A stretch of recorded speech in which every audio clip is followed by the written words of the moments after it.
Hello, welcome to Homeopathic Services. My name is Pierre Fontaine. I've been a professional homeopath for the last 30 years. What happens when a child does not remain on the spectrum? This is key. This is key. What actually happened? I'm going to present the symptomatology of two cases of this week. Every time I speak, I take cases, I take examples from the week before. For those who don't know me, the website is homeopathicservices.com. Homeopathicservices.com. I wrote 3 books on autism and homeopathy. The third book gives a definition of autism, which has not been done, a history of autism going back to 1300, and also the precursors of autism, because they are precursors. We know Tylenol antibiotic and vaccines are a major problem. Okay, that is why we have the rise in today, over the last 30 years or so. That is why the rise is there. Antibiotic, Tylenol. Why Tylenol? People make fun of this. Really, Tylenol, not a big deal. You pop 2 and your headache goes away. Because Tylenol interferes with detox pathways, the sulfur detox pathways. Now, I'm not an expert in this. I'm a homeopath, and all I do is reverse autism. And I'm going to give you an example of what that looks like. For example, these 2 cases here are second and first follow-up consultation. Follow-up is after 1 month of since the initial visit.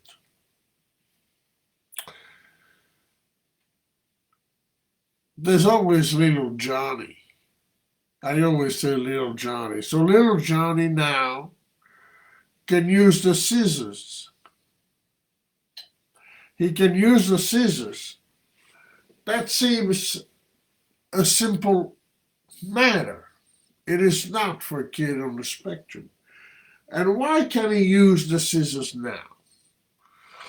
He can use the scissors because he has a purpose for using the scissors. You see, not using the scissors for kids on the spectrum is not an issue of muscle tone. Absolutely is not. It's never been. The kid on the spectrum has no purpose for scissors. He's going to cut papers. He's going to cut a bird. It has no purpose. He doesn't know what a bird is. Or if he knows what a bird is, he has no purpose in cutting a piece of paper and coloring it. It was never, so that's why he can't use a pair of scissors. But now he wants to play. So and what I call conceptual ability is coming back. The conceptual ability comes back, then it is easy. Now he wants to do what other kids do naturally, not because he wants to do what other kids do, but because naturally now he has the appeal, just like all other kids, to pick up this pair of little scissors and cut. He understands what it's for. He understands the fun of it. You see, it's the same thing as another little Johnny who instead of using the toy truck, spins the wheels. He has no purpose for the toy truck. He just spins the wheel. If you don't know what a toy truck, then a toy truck is a toy truck, is a toy and a truck. Once you don't know that, then there's no point. There is no point. So now little Johnny uses the scissors. Somehow he no longer has muscle tone issues, but he never did. I explained that. My third book, wherever it is. I don't know, it's somewhere around here. The Language of Autism. It's explained.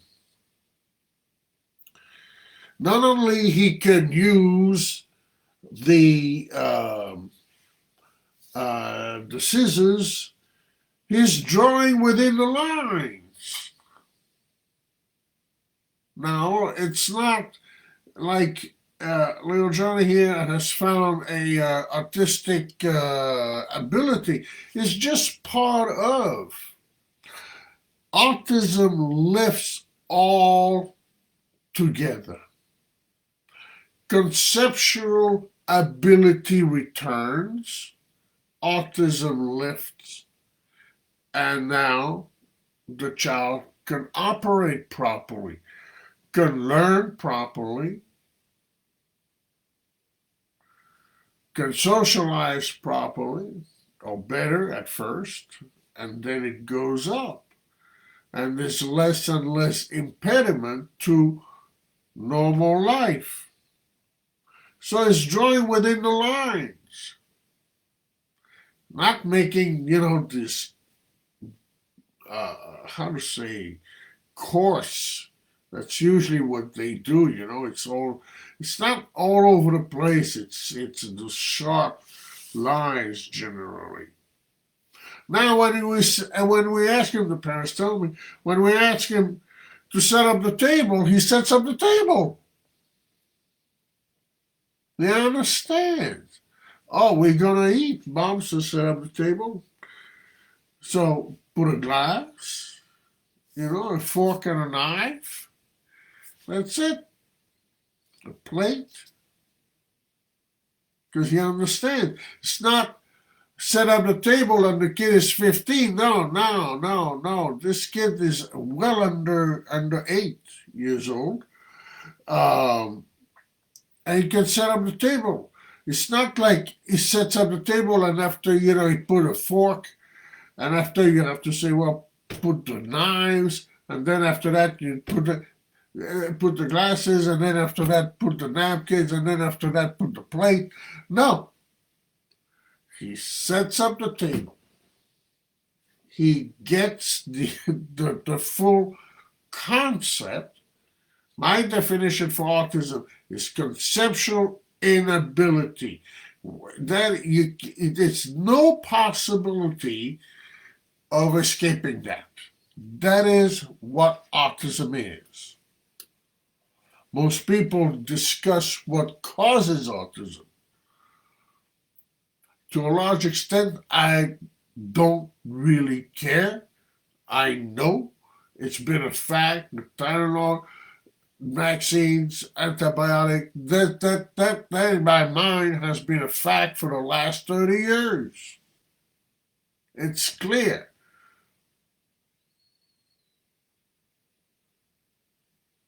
But once on the spectrum, we need to treat. And we need to treat successfully. And it's more successful today than it was 30 years ago, 25, 20, 15, 10 years ago. It's very effective today. I see now, I always show, I'm very proud of this. There's 300 new remedies here. Only for kids on the spectrum. Only for kids on the spectrum. Because now each kid can be individualized from a symptom point of view. A kid who's constipated, I said last week, a kid who's constipated uh, very much, like once a week, once every 2 weeks, I've seen that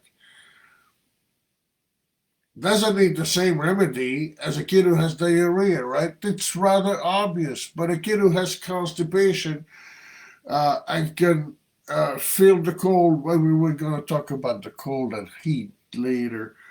Uh, it depends on the abilities. A kid who's alone in his room spinning wheels of a toy truck needs a different remedy from a kid who spends a lot of time in the living room among other people, may not be relating to others, but needs a different remedy. 300 new remedies. That's a lot of choice. It's a lot of choice on top of the 8,000 remedies. Everything needs to be individualized, and do not concern yourself with the toxicity of your child. When autism lifts, the body will process everything properly. I had next patient I'm going to talk about. His hair analysis shows uranium. Where did he pick up uranium? His shampoo, in his yogurt? Come on. It's all nonsense. It's never been good. Now, the next case, for example, never felt hot or cold. That is very common. It's very common. They don't feel hot or cold. They don't feel when they fall. They don't feel pain. After 1 month. So this would seem to be a symptom that is very difficult to return to normal. I mean, does not feel heat, does not feel cold, does not feel pain. Not in this case. This case, he could feel pain. But very often you have all three. Now, I am not looking for the child to be able to feel cold. I'm not looking for that. I know in the healing process, it will happen.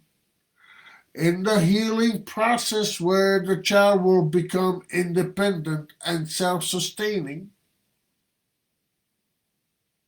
just like any other kid. I know that in the process of healing, this will happen. But this was quite amazing because in the first follow-up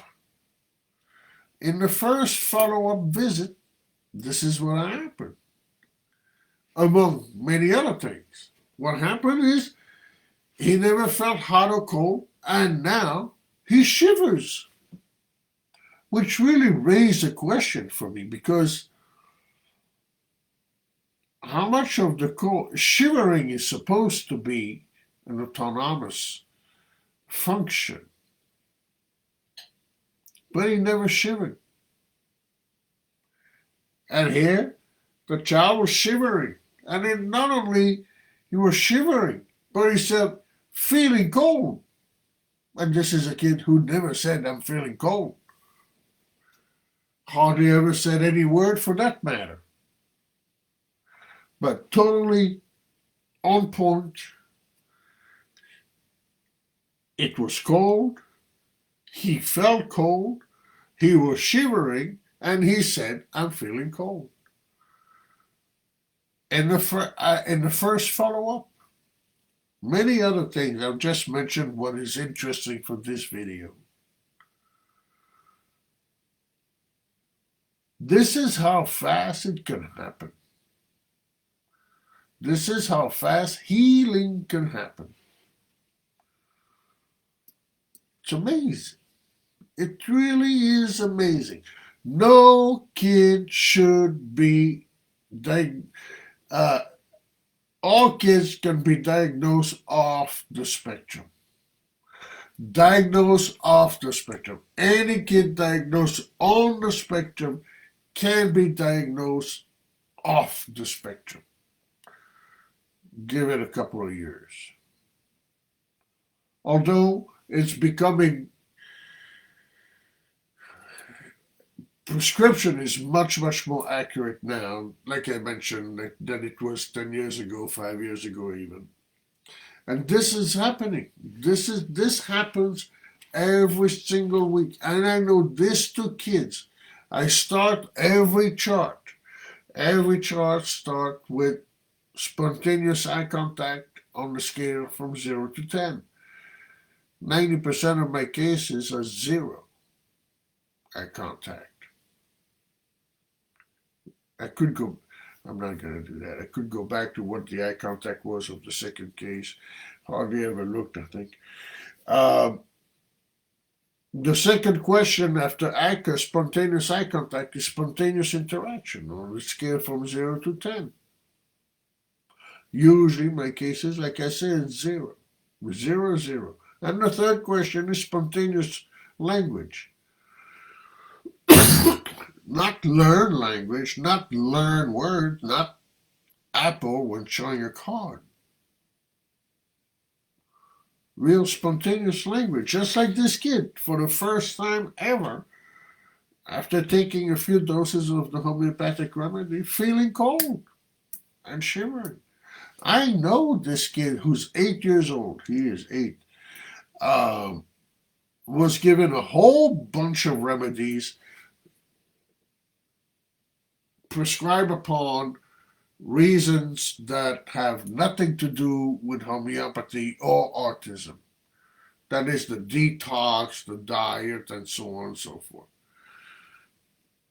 Not needed. Not needed to reverse a kid to have a kid become essentially neurotypical. Diagnosed off the spectrum, which is slightly different from neurotypical.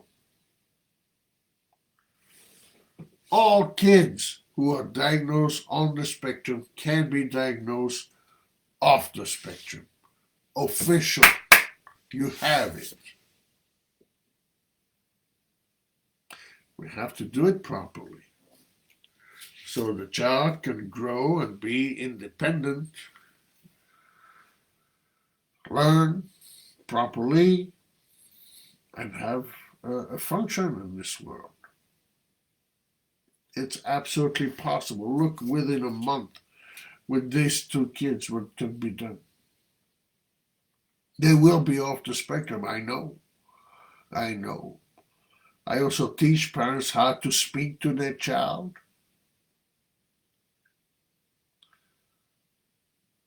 That's very important. That's what I call building a word bank. It doesn't matter whether you think your child is understanding you or not. There's a way of speaking that is absolutely crucial for your child, your young child, to learn words, not using them at first, but just learning them, just putting them here, putting them in. And then when conceptual ability just keeps on growing and your child just throws away autism, literally, the autism just goes away, goes back, it goes in the back and out. And then your child can function, will have proper eye contact, proper interaction with peers, will be able to do whatever, and proper speech with proper behavior, not pacing back and forth and muttering a word here and there. No, just like I am right now.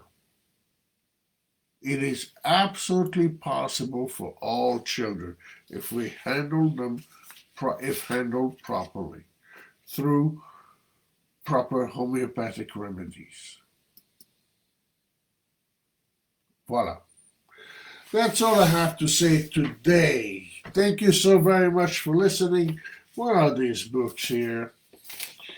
You can find them on Amazon. I see. Ah, One Heart, One Mind. That was a big breakthrough. That was a big breakthrough. How to pick proper homeopathic remedies, not according to theories of detox and all that. This is complete nonsense. There are millions, literally, of kids who remain on the spectrum because you're going to see biomed people, doctors, who are going to give you the best diet, their supplements, and tell you they got to detox and fix the gut, which has very little to do, maybe not nothing, but extreme 5%. Okay, 5%. You can get sometimes some improvement, but I'm talking, be absolutely intransigent. Off the spectrum. Off the spectrum is absolutely key. Not let's try something. Okay? The third book, The Language of Autism. I love this book.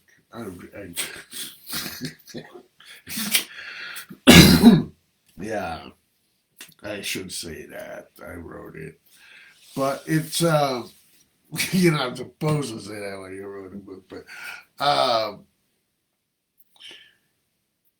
for the first time, it gives a definition. You can understand. All my parents look at autism the way I do now, through this conceptual ability.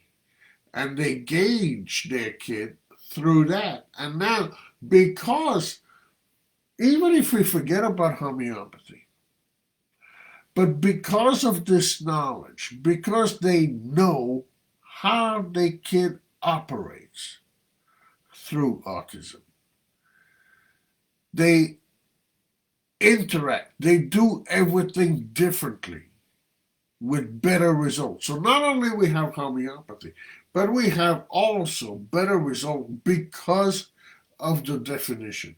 They approach their kid completely differently, and it makes a huge difference in the way the child is with them, and they are much, much, much more able to get